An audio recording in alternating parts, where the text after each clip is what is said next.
soon as I put the lid on, that certainly helped the boil time. It does take a lot of wood, more than I thought. I'd grabbed a whole bunch when I was walking around looking for dry stuff. As I was walking, I was picking up twigs and things, but I needed more, which kind of surprised me.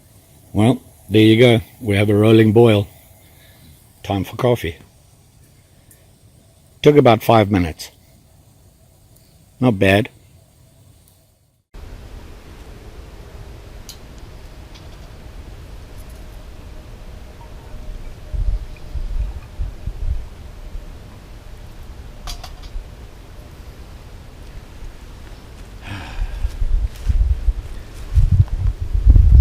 Cheers.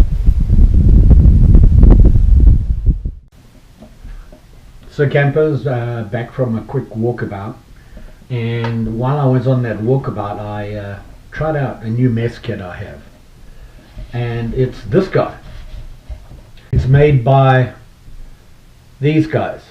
Don't know how to pronounce it, but hey, it's made of 304 stainless steel. You have a lid, which is a little frying pan, you know, one egg. But it's more of a lid for the pot. And the pot, let me get it out for you like this. It is kind of a tight fit in the bag,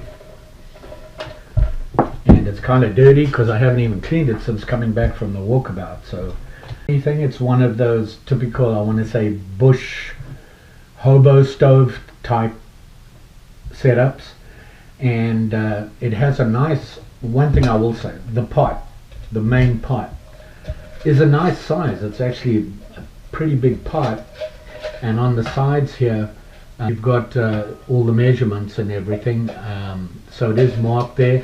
There's nothing else on it.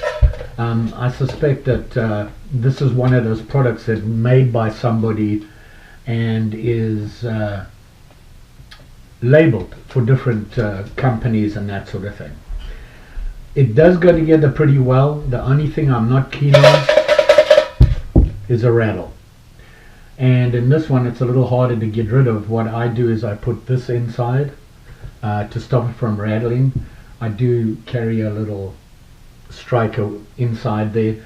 There's room enough for other stuff, and I've still got to work on that, decide what I am going to go in there.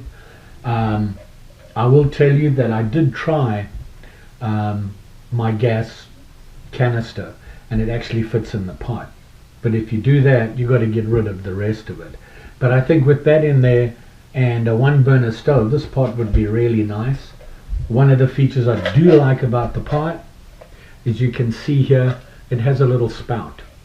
You don't see that on many. A lot of them do have the straining holes in the lids and that sort of thing.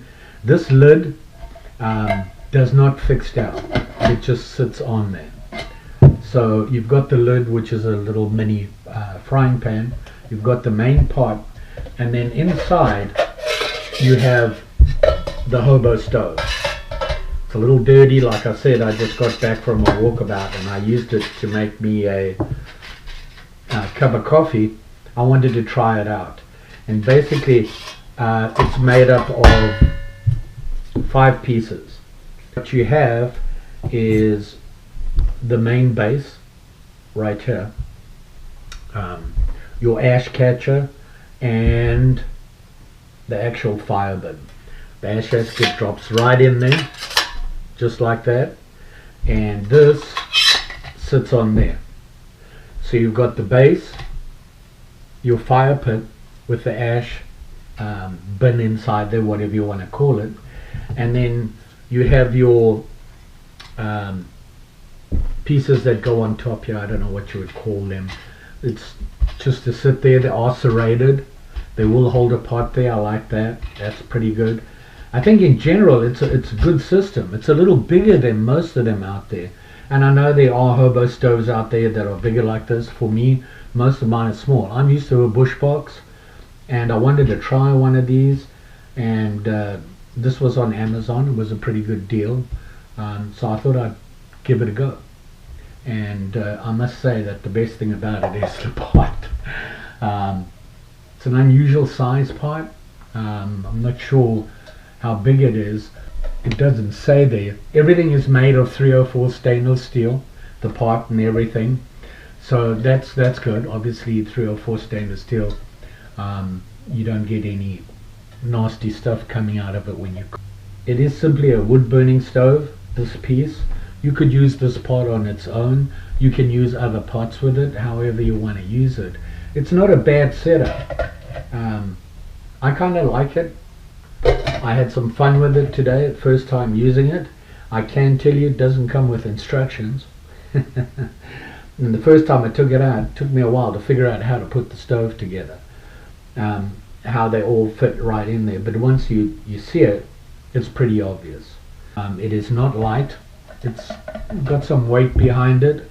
The shipping weight is 23 ounces. And they do advertise it as a cook kit for 1 to 2 adults. And that's probably why this is so big.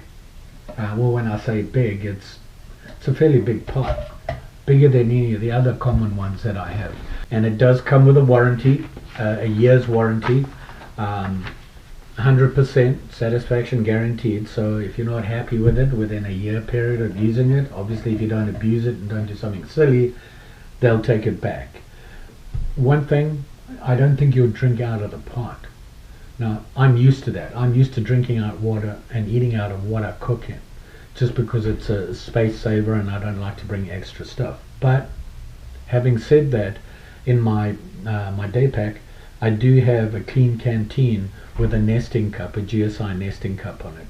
So I just used that. I have it with me and it worked fine. All I did was made me some coffee. It actually turned out to be 1.5 cups of what I'd normally drink, and it worked fine. Took about 5 minutes, which is not bad. The only thing was a lot of wood. It has a nice big opening here to put the wood in, and the tray is pretty deep, so you can get a lot of coals in there. So I suspect you can put a lot of coals. You can cook a lot of stuff if you fill it up with the coals, and it'll stay hot enough to cook for quite a while. Not a bad setup. I liked it. I do like the way it goes together. Makes for real easy, packing up. You just put that in there, put the lid on, and put it in here. One thing I did notice, and that this handle here is great. It's nice, big, thick. It didn't actually get that hot, the handle. I was worried about burning my hands. But the one thing I bothered, you see, this one is fairly tight in its holder. This one is not. And looking at the holders, it's a little bit wider. So, they need to be a little bit more careful on their workmanship, I think. But I think I could probably get a pair of pliers and just squeeze a little bit tighter. The irritating thing is when you want to put it in the bag, you have it like this, and this flops open when you're trying to get it in the bag. Small little thing, not a big deal, and I'm sure it's a quick fix. So there you go. These guys, there's that name again that I can't pronounce. Put a link below with some information, all the information, and as you've seen along the video, I've put in some of the specs and that. I will put them in the description below. Don't forget, like, share, subscribe. You know the story. Pretty sure I'll be back again soon. Just saying. Thanks for watching. See you soon. Bye.